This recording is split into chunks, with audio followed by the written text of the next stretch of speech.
નામે ચોલો પહેરીને સમાજને છેતરો છો. સમાજની સંસ્થામાંથી તમે પાટીદારોને જાકરો આપો છો. અરે નારાયણ કાકા કરીને બતાવીશું. તમે ભાજપના એમએલએ હો તો ભાજપની ઘેર.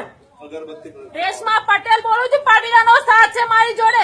આટલા હાર્દિક પટેલ ને બધા વીરો અંદર છે, એની કઈ તમને પડી નથી.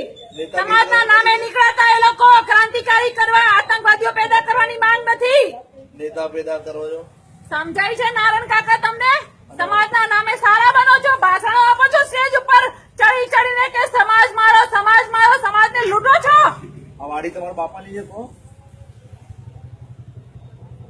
ભીખુભાઈ ને ત્યાં તો અમે 2 દિવસ આવેલા છીએ. હવે યાદ રાખજો કાકા, નહીં આપો તો હું આંગણમાં બેસીને કરીશ ઉપવાસ. તમારાથી થતું હોય કરી લેજો. તમારા નામથી જ કહું છું. તમારાથી જે કેસ કરવા હોય કરજો. પાટીદારની દીકરી પર 7 દિવસથી ભૂખી નથી. ના મને મોતની બીક છે, ના મને બીજા કોઈની બીક છે. સત્યને છે ને સમાજ મારી જોડે છે. આવા દંભ કરવાના છે, તમારે આવા દંભ કરવાના છે. નારાયણ કાકા ધમકી ના, સત્યનો અવાજ છે, પાટીદારોનો અવાજ છે. પાટીદારોનો ચોળો ઉતારી દો નારાયણ કાકા. માફ કરજો, મારીને તમારી મર્યાદા ભંગ કરીને આટલા અવાજે બોલો